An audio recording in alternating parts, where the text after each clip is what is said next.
my partner only likes one of my top 10, and so it's nice just being able to talk about it, you know. Hopefully some of you will agree with what's on this list. And just to say, my favourite genres tends to be around dystopian stuff, so really where I get to escape into a different reality. There's a whole reason as to why my username is Alice in Wonderland based. So yeah, let's get into that top 10. Number 10, it is Alice in Borderland. Now, if you don't know the programme, it's a Japanese production that's shown on Netflix, and it is basically about where these guys find themselves in an alternative Tokyo where they have to compete in various deadly games to basically keep surviving. The games are remind me a little bit actually from the Saw movies, but personally I think so much better than Saw. There's an actual chance of being able to survive on there, whereas after like the second Saw film, or even during the second Saw film, it was all pretty much about just the deaths and how to kill people off.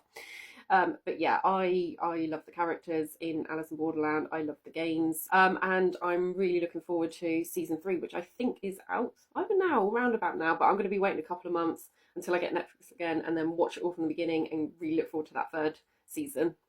In 9th place, it is the programme You. Now, this has been out for a few years, but I've only just binged watched it all from the start just earlier this year, and I absolutely love it. Whilst it's not dystopian, it is very much psychology based, which I also really like, getting into the character of Joe Goldberg, who is someone who gets very obsessive over the women that he falls in love with or has a crush on. And it's so fascinating to watch his journey of what he does, because in his eyes he is protecting these women and he's trying to uplift them. But it's, yeah, and I found it so gripping.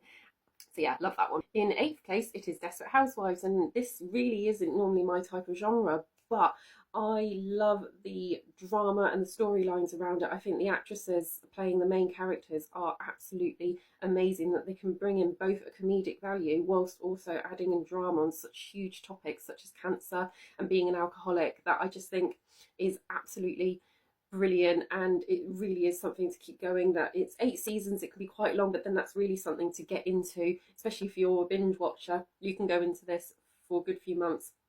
It's brilliant. In 7th spot, it's 2 programmes I'm counting as one, just cheating a little bit here, and that is Breaking Bad with Better Call Saul. And again, almost similar to the programme You, it's very much like a psychology thing of going into the mind of Walter White and how this guy, who is just the most like ordinary person out there, whilst obviously being extremely clever in chemistry, going through what he is doing to help his family survive once he dies of cancer. And the same with Better Call Saul, seeing the person behind Saul Goodman, Jimmy McGill, who just brings so much depth to it, and you can really sort of understand why they are doing what they're doing. And yeah, I just think both programs as a whole just is fantastic, and I cannot wait to watch it again, because I've only gone through the whole thing once and it's straight up there in my top 10. In 6th place, this is Friends. Now, this is the only one that my partner likes in my top 10, and a lot of the reason actually is for nostalgia. I started watching it when I was about 13, and a few seasons had already been out at that point. It's even now, both me and my partner are constantly quoting from Friends. We're actually going through it right now. We're in the last season, and it's something that I just don't think I could ever go off. And I think if we're looking at nostalgia alone, it will probably take 2nd spot in my top 10.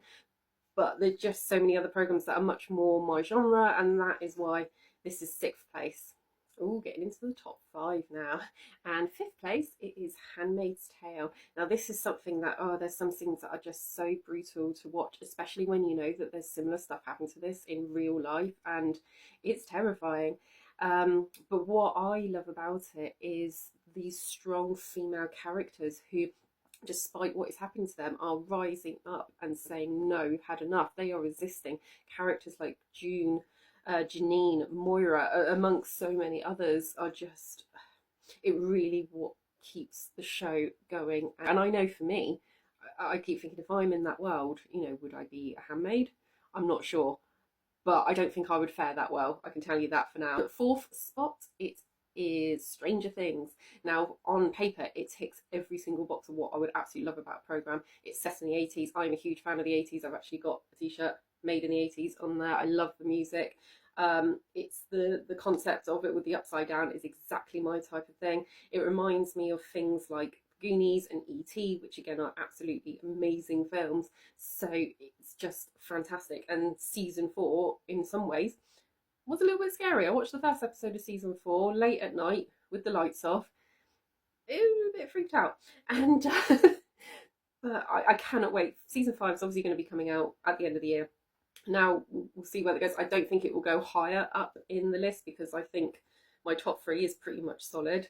Hopefully, excuse me, it won't go down the list, but we'll see. Definitely cannot wait. Third place, and there's such controversy on this show, and that is Game of Thrones, and I love it from start to finish.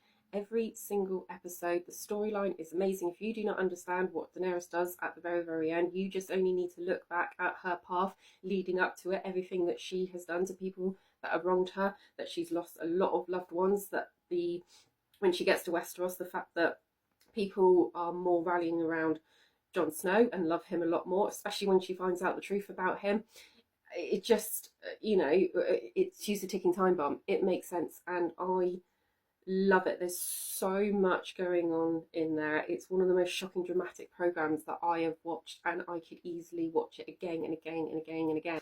My second spot, and this could easily be number 1 spot, but number 1 is taken over by something that is also nostalgic, like Friends was, and so my second place is The Walking Dead. Now, this is something where, in a way, there's actually some moments that it does dip a little bit, but I think that's one of those things when you have so many seasons, you're bound to get that. But for me, it fits perfectly in that whole different world.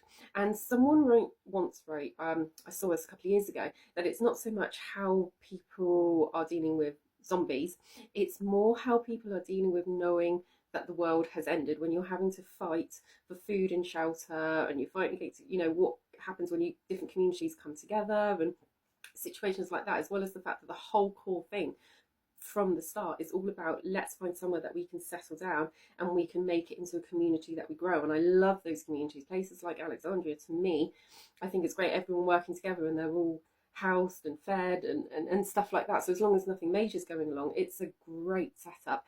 And some of the storylines are very shocking and very deep, and it really does transport me away. If I'm ever feeling down and I'm just going through a bit of a rough patch, like with my health or what have you, sometimes I will start episode 1 from the beginning and I just get lost in that world, and it's just absolutely amazing. Number 1, and it is Buffy the Vampire Slayer. This is something that I have been a huge fan of since I was about 13 years old. And I've watched over and over and over again the storylines of having Buffy, who is just trying to live a normal life whilst fighting vampires and so many other things, saving the world and what have you. The other characters bringing so much depth, slight humour element in there. It's easy to follow, it's gripping, it's so, in a way, like I said, nostalgia is a huge part of it. So if I was to watch it from the beginning now as if I've never seen it before, I don't know how big a fan I would be. I'm not sure if that's sort of continued well into 2025. I don't know. You have to let me know if you've only gotten into it over the last few years or so. But yeah, hands down, will always win. I would struggle to see if that ever gets taken off the top spot. So there we have it. They are my top 10 favourite shows. I want to know what yours would be. Also, if you're very similar to my list, please put in some suggestions of other programmes to watch, because I am always looking for new things to watch, because I am a big binge watcher of TV shows. Yeah, thank you very much.